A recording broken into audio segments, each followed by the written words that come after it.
হুলস্থুল হৈ গ'ল যে গভৰ্ণমেণ্টে PRC উঠাই দিলে, কিন্তু PRCৰ জাগাত যে গভৰ্ণমেণ্টে হাইয়েষ্ট লেভেল অফ ছেফগাৰ্ড আনিলে সেই কথাটো কিন্তু ক'তো উল্লেখ নহয়। আজি হাইলাকান্দিত যেতিয়া এখন কলেজত ইণ্টাৰভিউ হ'ব, বৰাক উপত্যকাৰ ষ্টুডেণ্টছৰ লং ডিমাণ্ড আছিল যে 3rd গ্ৰেড 4th গ্ৰেড আমাৰ ষ্টুডেণ্টে পাওক, গভৰ্ণমেণ্ট অৰ্ডাৰ আমি দিব নোৱাৰোঁ। কিন্তু যেতিয়া আমি কৈছোঁ প্ৰফিচিয়েঞ্চি ইজ লোকেল লেংগুৱেজ, তাৰে ষ্টুডেণ্টে পাব।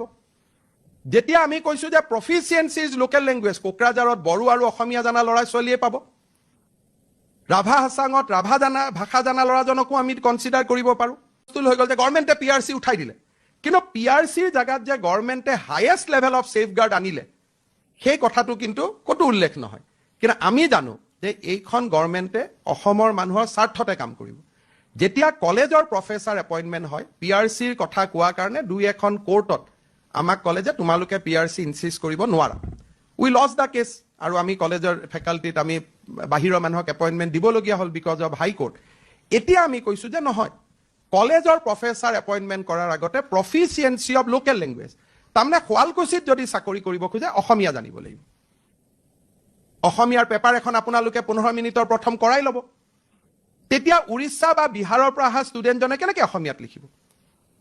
চ' যিসকলে নিজক জাতীয়তাবাদী বুলি ভাবে, আমি তাতকৈও বেছি জাতীয়তাবাদী। উই গ' টু দ্য নেক্সট লেভেল। কাৰণ PRC বুলি ক'লে বঙালী কথা কোৱা মানুহ এজনো PRC, হিন্দী ভাষী কোৱা মানুহ এজনো PRC।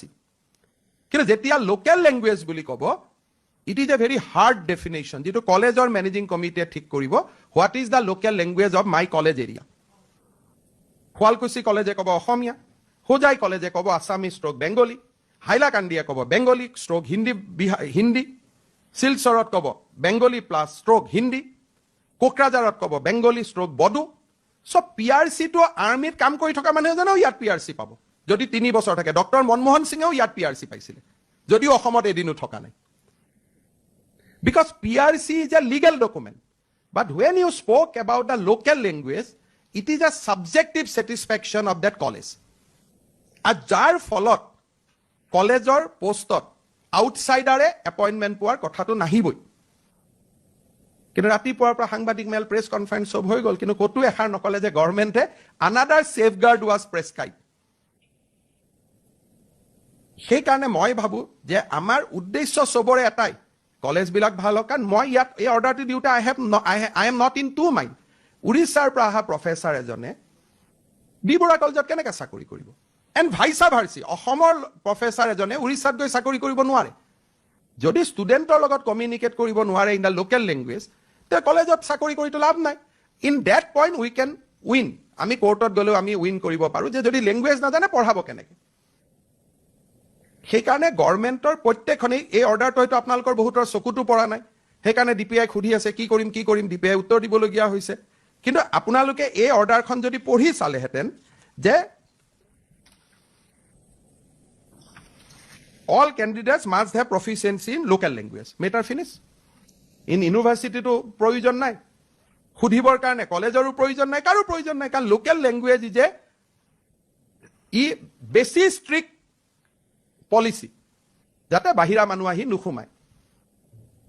আৰু বাহিৰা মানে ইভেন ষ্টেটৰো ভিতৰত যদি সঁচা PRCও হয়, কিন্তু অসমীয়াটো যদি নিশিকে, বহুত আমাৰ মাজতো ল'ৰা ছোৱালী আছে, অসমীয়া মানুহৰ ল'ৰা ছোৱালী কিন্তু অসমীয়া ক'ব নাজানে, হি ইজ অলছ' আউট। মোৰ ল'ৰা ছাপ'জ বাহিৰত পঢ়িছে, অসমীয়া ক'ব নাজানে, আজি ডেফিনেটলি মোৰ ল'ৰাজনে ভালকৈ অসমীয়া লিখিব নোৱাৰে, হি ষ্টাডিড আউটছাইড। ই যদি কলেজৰ প্ৰফেচাৰ পোষ্টত এপ্লাই কৰে, he is also' not eligible because he doesn't have proficiency in the local language. ক'লেও নহ'ব, লিখিবও লাগিব।